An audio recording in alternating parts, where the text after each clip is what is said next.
after death you go to heaven. Something like that is there in Christianity also.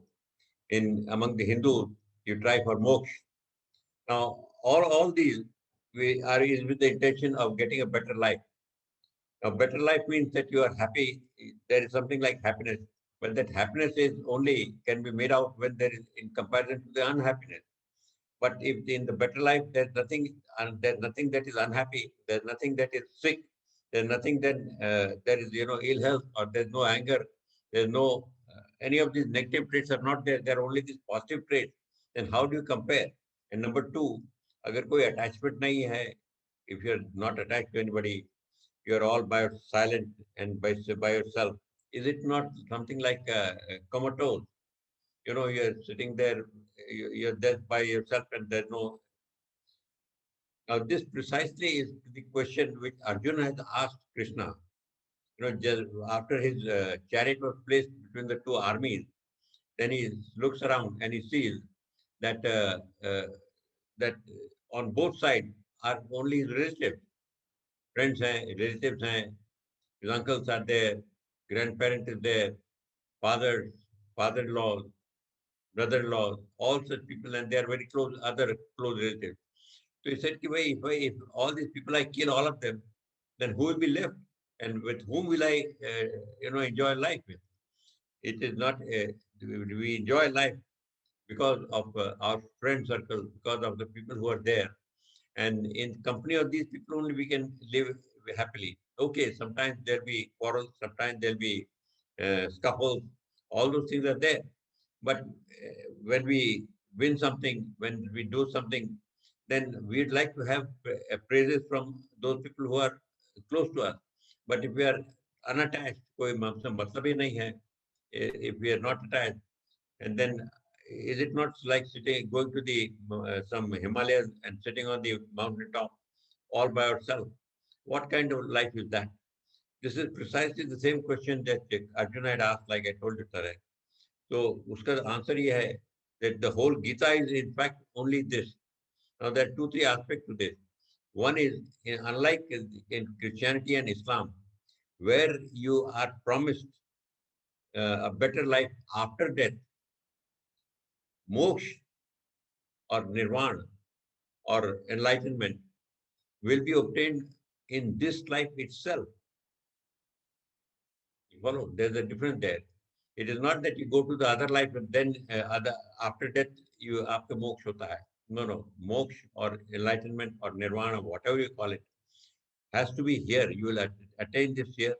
You will achieve this here. And then how long you want to live after that is up to you. In most cases, most people, once they attained, when they realize this, they they see that there's no point in further living because it's like you're in a dream. When you're woken up from a dream, how long can you keep your eyes closed and remain still keep on dreaming? You won't like to do that. You just get up and go and get on to your work. So the same thing happens here also. Once you are awake, or once you are out of this illusion, then nobody wants to remain here, and immediately you go to the other world. In the other world, now generally tend to think that in the other world it is like so, people are just it is a comatose kind of a situation, which is not so. We must appreciate that all of us are super conscious. We are all we are not just conscious being. Divinity is super consciousness. Super consciousness. What is conscious? Consciousness means being alive, being energetic. And super conscious means you are extremely alive, extremely aware of everything. All kinds of pleasure जितने भी होते हैं मिलते हैं. That is experienced by those by the super consciousness. So it is not that once you go to once after moksha, you'll become you'll be in a state of bliss. That state of bliss which you feel is which we have not experienced it, but when you experience that state of bliss, then you'll appreciate that this is something which is really alive, because you'll be experiencing all things that you've come here to experience in a finite way will be available to you in infinite measure. Now, in this present life, everything, all your petty joys, petty sorrow, they are there for a short period of time, and after that it disappears. That is why it is all called it is that's why it's temporary, and that's why it is not enjoined upon by all the saints. They tell us no, you strive for something that's more permanent, and that more permanent. In fact, the entire Mahabharata and the entire Gita is only because of that. Okay, oh, you how to attain that state wherein you will be in complete bliss or you will be liberated. And once you are in that, once you become enlightened, then there's no point in your taking a rebirth again. It's like then there's no point in going to start dreaming again. So once you are awake, you're not going to, you're not going to close your eyes and go into. So that is what is the meaning of enlightenment. Now, so coming down to our topic, which we are on,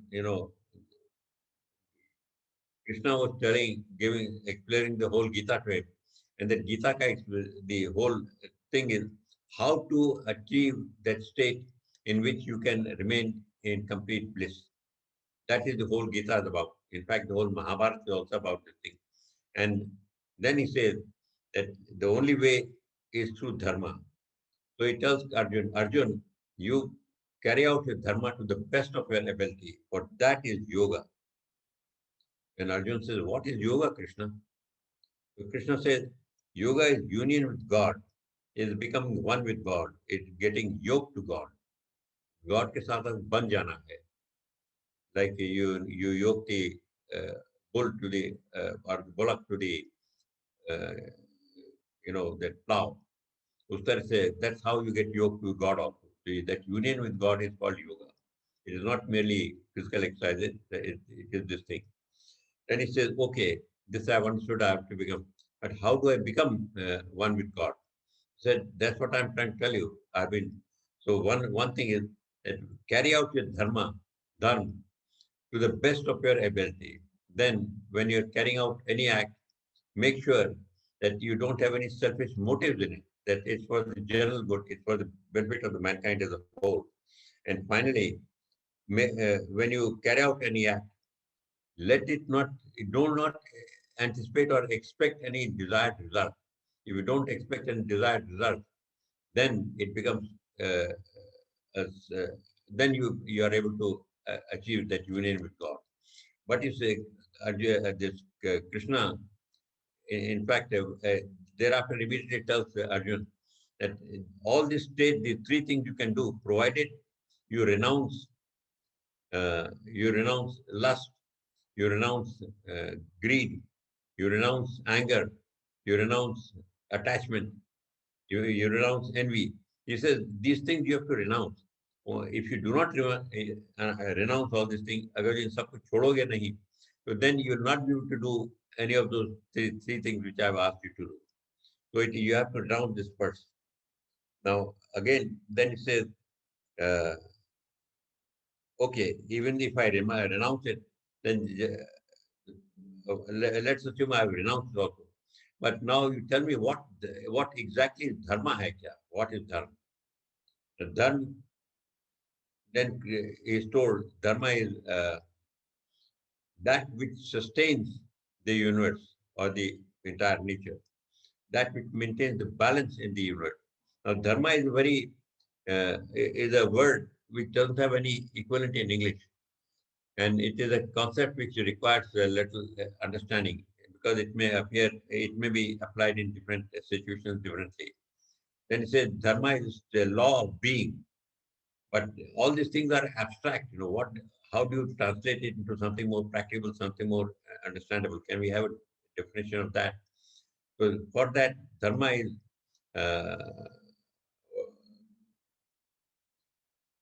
dharma is a principle of morality or moral righteousness. That is little more understandable. Moral righteousness, we understand, do the right deed. That what is the right deed we had explained earlier. We said this is one of them. Now, however, still this is all in a way still only definition mein hai. How do we enact it? How do we carry it out? For that, you have to have the concept of swadharma. Each of us, every individual, every being, everything has its own dharma. The dharma is what will take you to the union with God. Dharma is that which will make you part of nature. So, and that for that each one of us has to perform his own particular dharma. So our own dharma जो है होता है, our dharma is what is called swadharma. Then this swadharma or my personal dharma depends upon primarily two factors. One is your varna in which you're born with, not the caste. Caste is of course a similar thing, but in way caste में heredity your father to son इससे चलता जाता है irrespective of your capability or your tendency.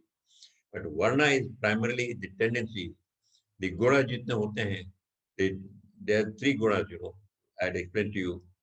One is sattva, rajas, and tamas. And the mixture of these three things, they give us the various varn. Varn means what is our innate nature. The innate nature can be that we are excitable, we are very, risk-taking, we are very brave, we don't run away from battle. Those are the Kshatriyas, and which you find them these days in the present situation. All the defense forces, all those who security, all those who are in uniform, they form the Kshatriya. And the same four classification which existed then exists even today also. Then the second was Brahmin. All those who are the white collar workers, thinkers, white collar workers, they are highly educated. They are the Brahmin. Then third one was those who are good with numbers. Immediately the traders, etc. Those who deal with money, those who deal with the multiplication of wealth. That is the third one. And fourth, of course, is the blue collar worker. So it will depend upon the varna and your position in that varna. What are you there? You may, for example, if you're Kshatriya, you can be a general or you can be a naik, a foot soldier. Okay, and in between you have got various levels of there. Your dharma will depend upon your varna and it will depend upon your uh, upon the position you're there. Another thing is your varna, your dharma will also depend upon the ashram which you are in. Whether you're in balavastha, whether you are brahmachari, whether you are grace ashram, whether you are, whether taken sannyas or or you are in vanaprastha. In any of these five, you will be there. So this is going to determine what your swadharma is. Now, swadharma, Krishna was telling him, which we had covered earlier also, that you are a Kshatriya, and a Kshatriya has to protect and fight against injustice. So you better get up and fight. Now, this thing, uh, this swadharma, by very many authors, has also been described as duty. The duty here, they have all of them put there because it's easier to tell, to explain to the people what they should carry out. But duty and dharma are a little different. Dharma is related to the individual and which originates from his varna and his ashram, whereas duty is related to the task which is given to an individual. The task may be guard duty, the task may be going to the post office and posting a letter, or posting a registered letter, or it can be anything, going to the market and bringing some vegetables, or it can be, going to school, any task which will there. So all those things are governed by what they call standard operating procedure, SOPs. So somebody writes that SOP or somebody decides what your duty will be. On the other hand, when dharma is there, dharma is not decided by somebody else. Dharma has to be decided by us itself. We have been given power of discrimination. We have been given intellect.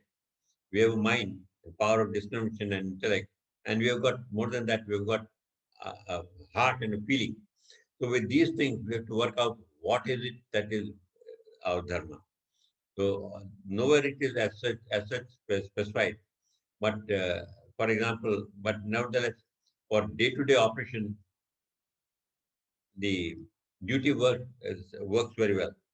However, as we have seen in the Jallianwala Bagh case, duty can be grossly against Dharma, where the general died, he says fire, and all the soldiers against him they fired, and killing number of women, number of children, and number of other people who were standing there, were sitting there in that garden. Not had nothing to do with any political thing, because the children, some of them were babies in arms, as young as 2 years old, 5 years old, 7 years old. They were all killed there. So duty can be at sometimes at great variance with dharma. So there we have to be very careful when we talk about duty. Now, then, so he says, Krishna says, you carry out the dharma to the best of your ability. That is the way to get yoga, and that is the way to attain moksha. Now, what is moksha? Moksha is not, like I've explained to you, moksha is not merely getting into a state of comatose after death, not at all. In fact, moksha is when you are completely, absolutely, all the time fully aware and you're fully conscious. And consciousness is not just consciousness, you're super consciousness. You're super alive to everything that's happening around you, in you, because, and this awareness is so acute and so sharp that whatever kind of pleasure that we have been getting here, all that can be obtained there too much more easily. Right. After that, he says, if you can't, then Krishna tells Arjun, if you cannot perform your yoga, then at least you perform, then you carry out yajna. What is yajna? Arjuna asks Krishna. He says, see, when Brahma created man, created the universe, he created man.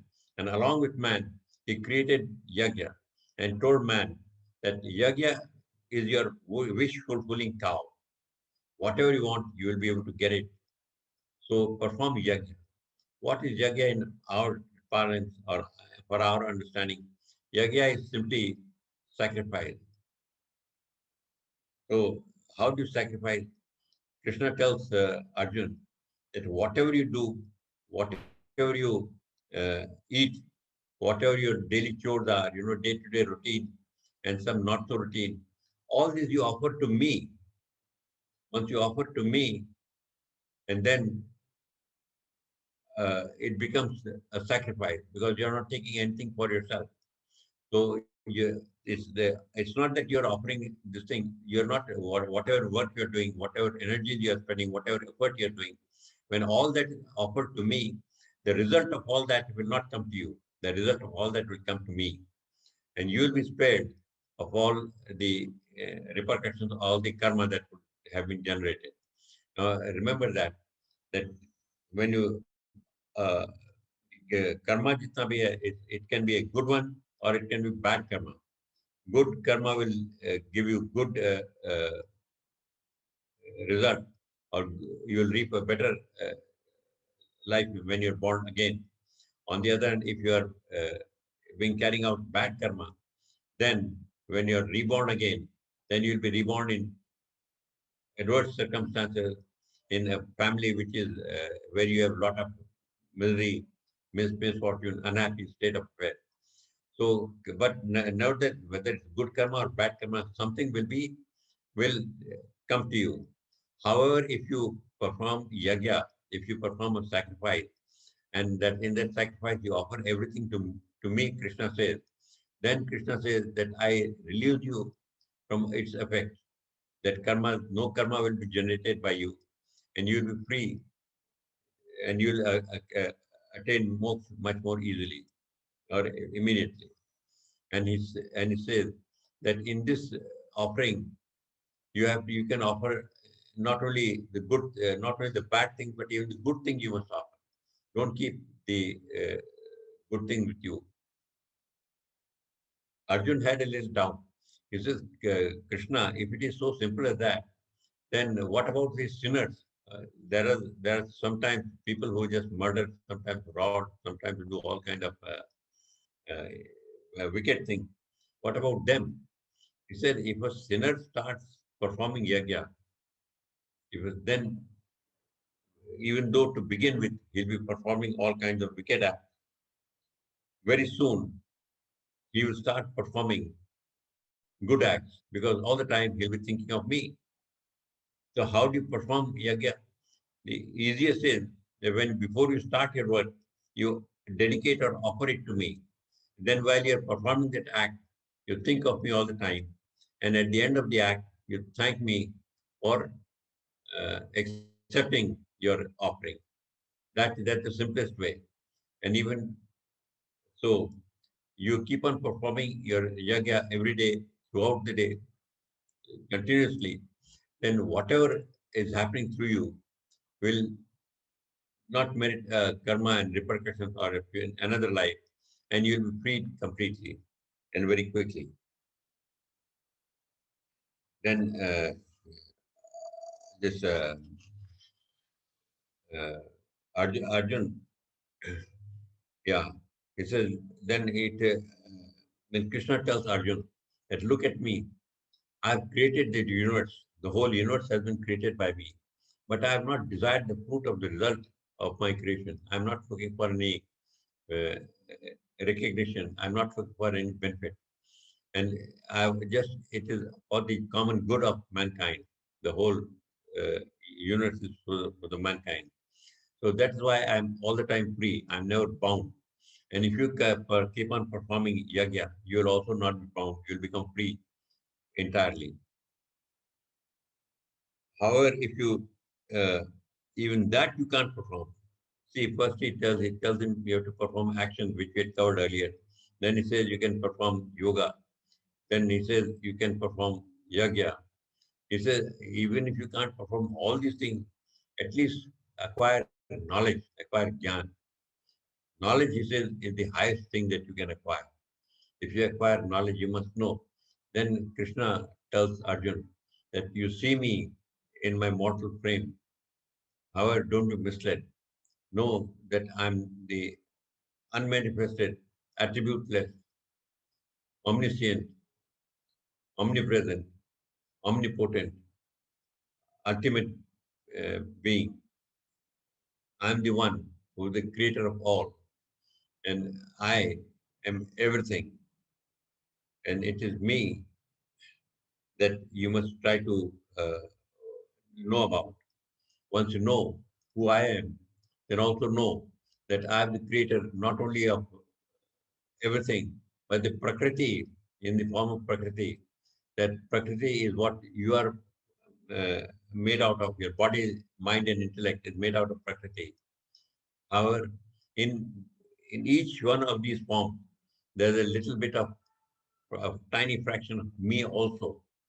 So know that you are also divine. Each one of you is divine because you have a tiny fraction of me within you. So Krishna tells him that that way, when you know that I am everything and that you are also divine, once you know that, then you'll not carry out any wicked deed. You'll not carry out any deed, and you will also remain equipoised. In fact, whether you perform yajna or you carry out your dharma or strive for yoga. In all these things, since you are dedicated to me, since you are attached to me all the time, your mind will not waver. You'll remain steady. You will be remain at equipoise. And when you are in such a state, it is easier for you to achieve whatever you want. So he says, you must even know, you must know that who I am, and you must know who you are, and that you are, in fact, a part of me. And that's why you are absolutely divine. So remain in the state of awareness, all the constant awareness. For when you are in this state of constant awareness, then you're not going to do uh, any bad deed. For unrighteous acts, you'll not be carrying out. Then this, yeah, Swami had given an An example of a woman. Okay, we're not going to that example. Now, after that, then what is the meaning of live? Then Krishna tells them, live in the constant awareness of the truth that I am that that you are for divinity. And it says, what is the meaning of constant awareness of truth? It says all the time be aware, the Sahadev, all the time be aware that you are not the body, mind, intellect, but you are the soul, Atma, which is a fraction or a part of the Brahman. Once you know this, then you'll never make any mistake, and you'll be all the time, by my grace, you'll be all the time committing good act. And if any difficulties arise, then too, by my grace, all these difficulties also will get sorted out. Then he says, Krishna tells him that assuming that even uh, you're not able to acquire this knowledge, you're not able to understand this. Itni nahi hai, you're not able to understand that this thing because it's very large and that understanding must be very deep. At least you can worship me. Just excuse me.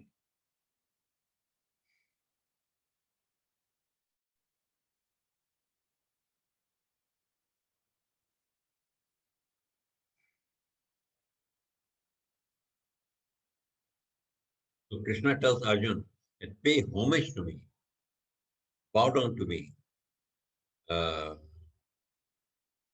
be in love with me, just as you offer, uh, you know, little gifts to your beloved. Offer petty gifts and things to me. To me, it does not matter what is the worth of that thing. It can be a leaf, it can be a flower, it can be some water, it can be anything tiny thing of no material value. But to me, if it is done with offered to me with a sincere heart, then it is accepted by me, and you will reach the benefit of it. And I will not let any, I will not let you be stained by any act which is improper. I'll not let it and get in. I'll not let you get into any act that is improper, that will form a karma, bad karma, or even a good karma for that matter, which will bind you here. So you be in love with me, worship me, pay homage to me. Arjun, be devoted to me, pay obedience to me, worship me, sing my praises, sing bhajans, etc. Join satsang, where my glory is sung, where my glory is read out, where people read about my life and how another story is connected with me. Once you uh, do that, then you become very close to me, and I release you from all the bondage that you are there. I'll personally, uh, I'll ensure that nothing comes in your way or there are no obstacles. Then Arjuna asked him, which is better of the two? Knowledge uh, that we acquired? Uh, no, okay, that should have come earlier. Which is better of the two? Knowledge that we acquire through books or knowledge that we acquire mm, through people who are well versed. He said all those things you can acquire, both are okay, but the best knowledge that you get is through your own experience. So for that, you have to work and understand that. You have to understand, and for that, whatever path you choose there, he says all paths are my path, but the most favored and the easiest path is the path of worship, path of devotion, which I've just told you, wherein you have to just worship me, you have to sing my praises, you have to uh, offer me, you have to be in love with me. When you're in love with me all the time, then knowing that I'm everything, that everything is a part of me, that not only you, but every other being is also part of me. And if you are in love with me, you'll be in love with all of them. In that case, there you're not going to harm them, you're not going to do any immoral act or unrighteous act. And then you'll be freed from, uh, uh, then you'll be freed from bondage. You'll acquire moksha. Or, yeah. Then Krishna tells Arjun, Arjun, I'm everything. He says, I'm the sun, the moon, all these things are there. In essence, I'm the brightness of the brilliant. Of, I'm uh, the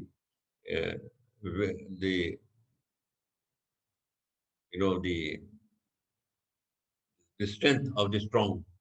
In fact, it's not only the good thing. I'm the wickedness in the wicked. I'm the among the trees. He says he is the best of the trees, and among the worst of the scoundrels also. He says, I'm everything. This is Arjun. Know me to be the everything, absolute everything. He keeps on reciting various attributes of his own, and then he says that uh, it is not how many attributes can I recite to you or tell you about me. Know that I am everything, and and knowing this, you worship me. Then Arjun tells him that I believe whatever you tell me. Only thing is, I long to have your, uh, I yearn to have your uh, darshan of your cosmic form. What is it? What you look like? What is your truth? What is the truth about you? So then Krishna tells him that you cannot see me with your normal eye. You uh, require divine eye. And here, since you are keen, since you yearn to see me, I hereby grant you the divine eye. Now, and immediately, the moment he did that, Arjun could see the a huge, mighty form instead of that a little uh, human being. There was this a very large, mighty form before him, in which he saw all the universe combined. They existed within him: the stars, the sun, the moon, all the planets, everything. He could see all the sages there, all the gods there, standing there in bowed form uh, with their hands palms joined together, bowing to him.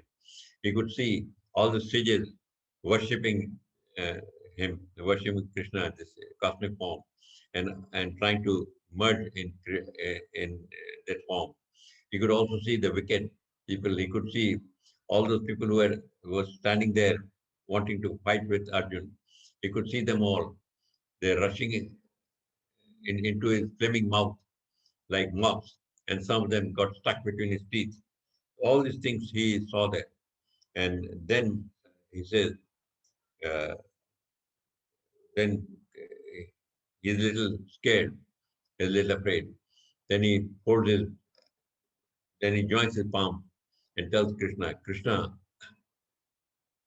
I've seen you, I've seen this form of yours, but I'm a little afraid. While I'm overawed, nevertheless, I'm a little scared also. So please come back into your more benign form. And the moment he says that, Krishna resumes into his benign form. And then Arjun says, yes, this is better. I can uh, now relate myself more to you. Then he says, then Arjun asks him, who really are you, or what really are you? Then Krishna tells him, I am whatever I've told you, all those things are there, but I'm also time, the all devouring time. And it is through me that everything will be consumed one day, will be destroyed one day. So, now, what is time? Take a diversion here. What is time? Time, one philosopher has said, he has worked out like this. Time, he said, does not really exist because whatever is past is past. It is no longer there. And as far as the future is concerned, it is not yet materialized. It's not yet is not yet materialized. So the future is not there, the past is not there. And the present which is there is there for hardly any moment at all. Because the moment they, from one moment to another, it becomes past. It is there just now, but in the next moment, it will all become past. So time, really speaking, does not exist. This is little difficult to understand. If time does not exist, why is it that we get the feeling of there is time in space? This is because of the working of our mind. It is like this. If you are in a supermarket and suddenly, and with a small touch, you have got your, pocket smart phone. Now suddenly the whole supermarket gets into absolute darkness. You've gone that night and there's power failure and the entire supermarket becomes dark. You can't see anything. So, but you still are in a hurry. You want to buy whatever. You take out a flashlight and you show it to the first shelf which is there in front of you. And you find, let us say, a packet of sugar. Then you move your torch a little bit to the left and right or whatever. And then you find a packet of tea or coffee. You move a little more. Then you find something else, some cereal. Then you move a little more. You find something else. Now this, serial one by one uh, impression that you get on your brain is what gives you the concept of time, the appearance of time. For example, first this, second this, third this, fourth this, fifth this, sixth time. So that gives an impression of time. But let us assume that suddenly the power comes over. Then when the power is there, then the entire supermarket is all at once become bright. And then you don't have to see one by one. In one shot, the whole supermarket and all the shelves, whatever there in everything, you are able to see. It is merely the limitation of your mind, of our mind, that gives us the impression of time. The same thing happens with space also. You see the space which is there. You see here, uh, we see a man walking. That he is here or at this moment. Then a little while later, he's still 10 feet away. A little while later, he's another 10 feet away. This one by one movement that you walk, that you see him, gives us the impression of space also. Is it what is the reality? The reality is that all this, the past, present, and future, it is there all at once. That and that when just as you could see the entire supermarket when it is lighted all at once, all the shelves simultaneously. So also the yogis and others, they can see the past, present, future all at once. So there, in that case, the space-time does not exist. And that's why we have seen that Swami, when he, so many times, not so many times, several times he had gone into the past to bring out something. If you recall, I don't know, some of you may remember that he had brought out a wooden cross from the time of Jesus, and from that he had got a little piece of wood out of which he fashioned a cross, which was from the original uh, cross on which Jesus was crucified. Like that, these Swami could go travel to the past or the future, giving us making it very clear. Time and space is only the creation of our mind. Okay, I think we'll stop here today. New mother is there and a child is there. When the mother looks after the child, is it because of ego or is it because of something else? Is when the mother becomes possessive. Now, a newborn child, till it is able to fend for itself, has to be looked after. So the nature is so designed, it has given that sense of security to the child that the moment it sees its mother, it is immediately able to find security in the mother. And the mother becomes so protective and makes sure that the child is not harmed. Now, this is all part of nature. Nevertheless, when the mother becomes possessive sometimes, it is my child, and I want my child to stand first. or I want my child to do this, or I want my child to get the best food. And although the mother provides for the child and gives everything to the child, nevertheless, that when she becomes possessive of the child, possessiveness, that is the ego. When you become possessive, then your expectations from the child. You want the child to stand first. You want the child to excel here. You want the child to look beautiful there, and you want the child to become brilliant. That is the portion when it is my, I, and mine that becomes the ego. Otherwise, as in nature, the mother looks after uh, the offspring, whether it's a calf or a duck or a hen or whatever. The mother hen, the mother duck, or the animal, wildebeest or bison or cow or horses or mare. All these creatures will look after their offspring and protect it. But it is not out of possessiveness. It is as if they are taking care, as if they are only caretakers and they are looking after the little child. And when the child is grown up, then after that, they have nothing to do with the child. That is how it should be. But we are very possessive. So that possessiveness is what is uh, ego. I thought I'd share this here because yesterday evening, this point came up, and somebody said, I didn't know that even possessiveness can be, the mother's possessiveness is ego, but it is ego. Yes. Okay.